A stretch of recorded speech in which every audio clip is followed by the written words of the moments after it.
Good afternoon student. आज हम लोग हिंदी व्याकरण का 3rd चैप्टर पढ़ेंगे। अर्थ की दृष्टि से वाक्य के भेद। तो वाक्य किसे कहते हैं? शब्दों के सार्थक समूह को हम वाक्य कहते हैं। जैसे शीला अध्यापिका है। हॉस्टल में रहने वाली सभी लड़कियां फिल्म देखने जा रही हैं। मजदूरों ने पेड़ काट दिए हैं। इस तरह शब्दों के सार्थक समूह को हम वाक्य कहते हैं जिसका कुछ अर्थ निकले। इस तरह हमें पता चलता है कि वाक्य में निम्नलिखित बातें होती हैं। पहला, वाक्य की रचना पदों एवं पदबंधों के योग से होती है। हम पहले पढ़ चुके हैं कि शब्द जब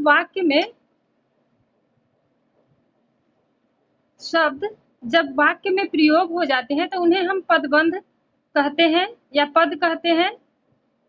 और शब्द का अलग भी अर्थ होता है, लेकिन जब वाक्य में प्रयोग हो जाते हैं तो उन्हें हम पद कहते हैं या पदबंध कहते हैं। तो वाक्य की रचना पदों एवं पदबंधों के योग से होती है। वाक्य अपने में पूर्ण तथा स्वतंत्र होते हैं। उनका कुछ अर्थ निकलता है। वाक्य किसी न किसी भाव या विचार को पूर्णतः प्रकट करने में सक्षम होते हैं। इस तरह कोई भी वाक्य होता है तो उसमें कई तरह के, जैसे कोई कर्ता होता है, कोई क्रिया होता है, कोई कर्म होता है। इस तरह वाक्य में बहुत सारे जो एक ही प्रकार के नहीं होते हैं। कोई संज्ञा होता है, कोई सर्वनाम होता है, कोई कर्ता होता है, कोई क्रिया होता है। इस तरह वाक्य में विभिन्न शब्द जो है, विभिन्न तरह के जो शब्द हैं वो प्रयुक्त होते हैं। तो वाक्य कितने प्रकार के होते हैं? वाक्य 2 प्रकार के होते हैं। एक रचना के आधार पर और एक अर्थ के आधार पर। तो 9th क्लास में आप अर्थ के आधार पर वाक्य के भेद पढ़ेंगे। अर्थ के आधार पर वाक्य के 8 भेद होते हैं।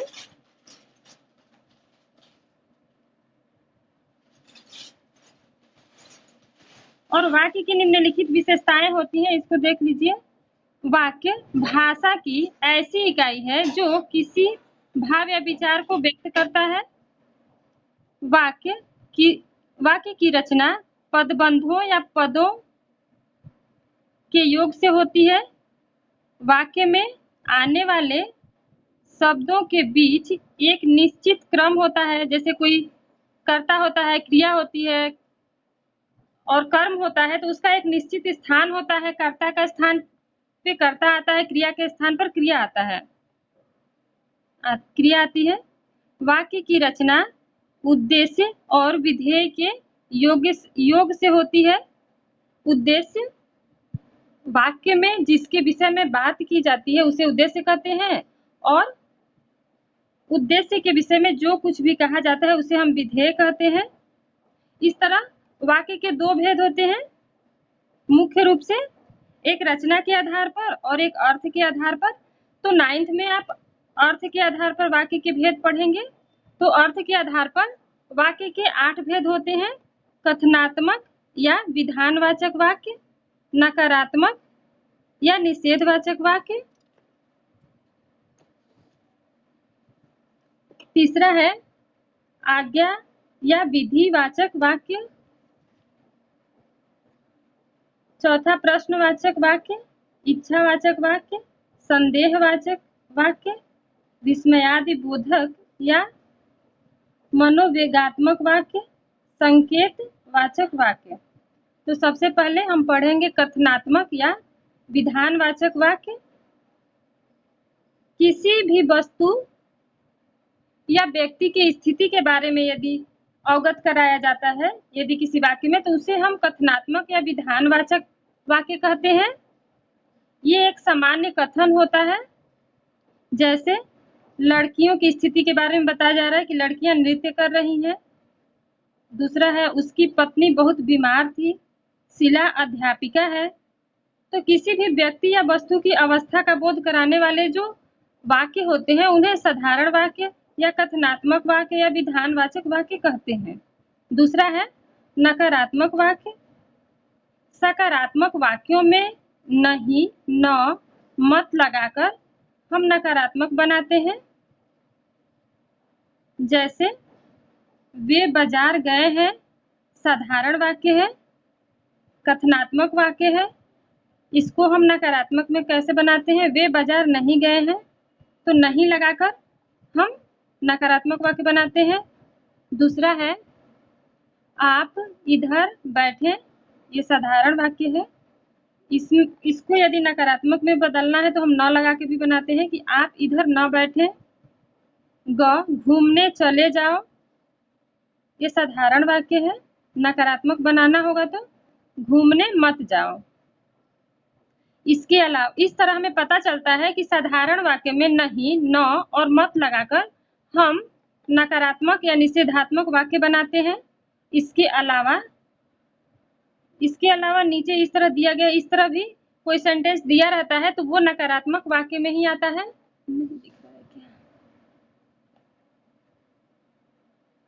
जैसे यहाँ पे है, मैं तो अब यह काम करने से रहा।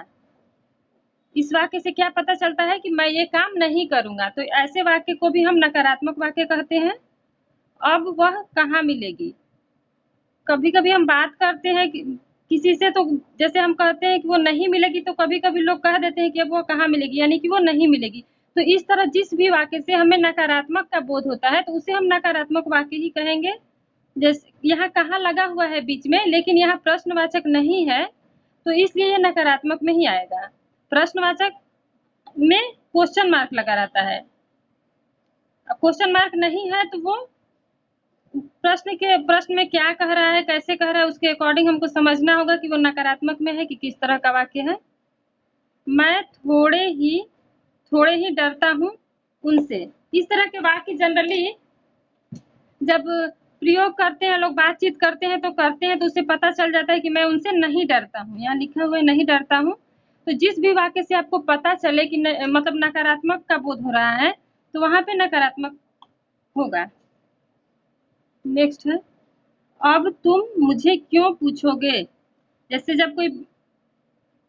जैसे पढ़ते रहते हैं, फिर आप वो मतलब कहीं नौकरी करने लगते हैं, फिर मिलते हैं, तो उनसे मिलते हैं, टीचर भी मिलेंगे तो कहेंगे कि अब तुम मुझे, मतलब अब तो बड़े आदमी बन गए हो, अब क्यों पूछोगे। इस तरह इसका मतलब कि अब तुम मुझे नहीं पूछोगे। यहाँ पे दिया हुआ है अब तुम मुझे नहीं पूछोगे। इसका मतलब भी जिस भी वाक्य से नकारात्मक का बोध होता है उसे हम नकारात्मक वाक्य कहते हैं।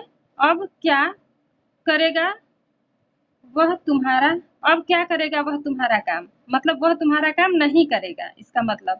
तो इस तरह ये भी नकारात्मक वाक्य हुआ। इस तरह हमें पता चलता है कि जिन वाक्यों से हमें नकारात्मक का बोध होता है उसे हम नकारात्मक वाक्य कहते हैं।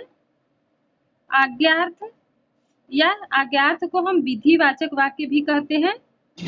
तो जिन वाक्यों में आज्ञा हो, निर्देश हो, प्रार्थना हो, विनय हो आदि का भाव प्रकट होता है तो उसे हम आज्ञार्थ वाक्य कहते हैं। आज्ञा में आपका प्रार्थना भी आ जाएगा और विनय भी आ जाएगा, क्योंकि यहाँ पे रिक्वेस्ट का कोई नहीं है। जैसे इंग्लिश में आप रिक्वेस्ट वाला भी होता है, तो यहाँ पे रिक्वेस्ट का नहीं है, तो रिक्वेस्ट प्रार्थना करना हो या विनय हो या फिर निर्देश दिया जाता हो, वहां पे आज्ञार्थ वाक्य ही होगा। आज्ञार्थ को विधि वाक्य भी कहते हैं, आपको पता हो, याद कर लीजिएगा। जैसे निकल जाओ कमरे से बाहर, मतलब आज्ञा दे रहे हैं कि कमरे से बाहर निकल जाओ। मेहरबानी करके आप बाहर बैठिए, तो यहाँ भी आज्ञार्थ है। सारा सामान खरीद लाना, कृपया पत्रोत्तर शीघ्र देना, पत्र का जवाब जल्दी देना। तो इन सब वाक्यों में आज्ञार्थक वाक्य है ये सब। नेक्स्ट है प्रश्नवाचक वाक्य।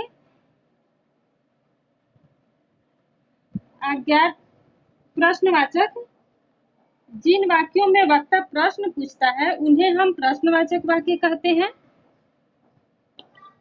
प्रश्नवाचक वाक्य सकारात्मक तथा नकारात्मक दोनों ही प्रकार के वाक्यों में बनाए जाते हैं। जैसे जब कोई प्रश्न हम पूछते हैं उसका उत्तर हाँ या ना में होता है तो उसके पहले हम क्या लगाते हैं।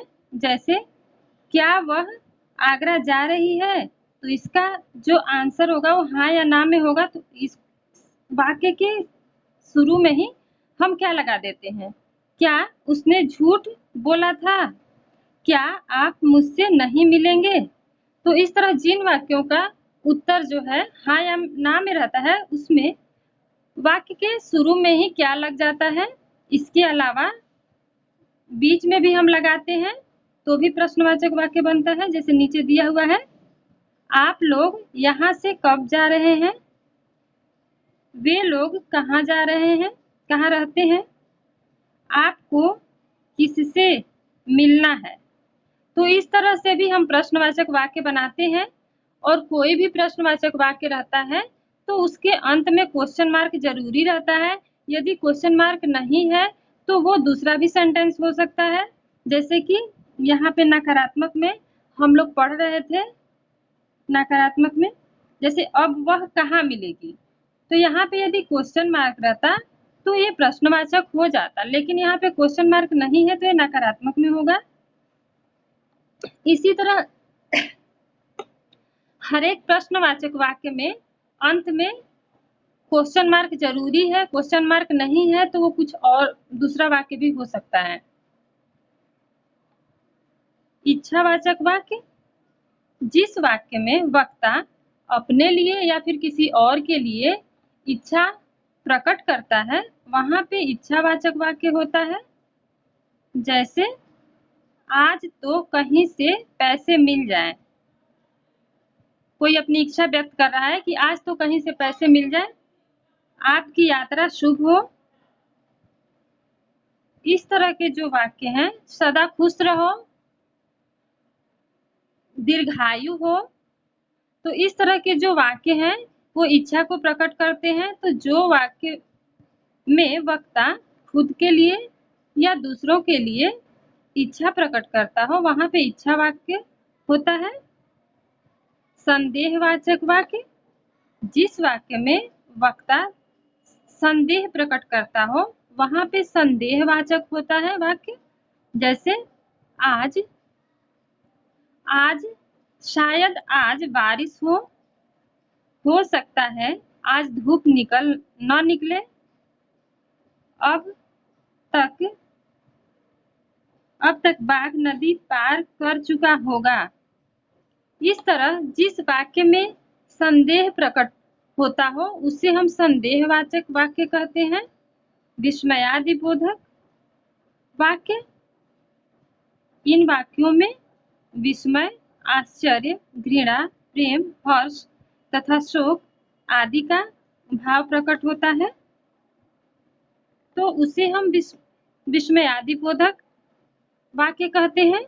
जैसे ओह कितना सुंदर दृश्य है, तो यहाँ पे भी विस्मयादिबोधक चिन्ह है तो इसलिए यह विस्मयादिबोधक होगा। और यदि केवल कितना सुंदर दृश्य है क्वेश्चन मार्क यदि रहता तो वहां पे प्रश्नवाचक होता, लेकिन क्वेश्चन मार्क नहीं रहता है, विस्मयादिबोधक चिन्ह है तो विस्मयादिबोधक यहाँ पे हो जाएगा हाय मैं मर गया। तो जिस वाक्य में विस्मयादि चिन्ह लगा होता है इस तरह से तो वहां पे विस्मयादिबोधक वाक्य होता है।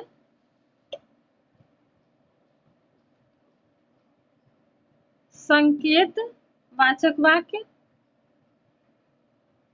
जिन वाक्यों में किसी न किसी शर्त की पूर्ति हो, जिन वाक्यों में किसी न किसी शर्त की पूर्ति हो वहां पे संकेत वाचक वाक्य होता है। मतलब कोई शर्त आप पूरा करेंगे तब वो वाक्य कंप्लीट होगा। जैसे यदि तुम भी मेरे साथ रहोगी तो मुझे अच्छा लगेगा। तो इसमें शर्त लगा हुआ है कि यदि तुम मेरे साथ रहोगी तो मुझे अच्छा लगेगा। अगर वे आ जाते तो मेरा काम बन जाता। अगर उनसे झूठ न बोला होता तो उनकी नौकरी न जाती। अगर उसने झूठ न बोला होता तो उसकी नौकरी न जाती। वर्षा होती तो अन्न पैदा होता। इस तरह जब किसी वाक्य में शर्त जुड़ा होता है, यदि पढ़ोगे तो परीक्षा में पास होगे, यदि समय से पहुंचोगे तो गाड़ी मिल जाएगी। इस तरह से जो शर्त लगा रहता है पहले, तो वहां पे संकेतवाचक वाक्य होता है।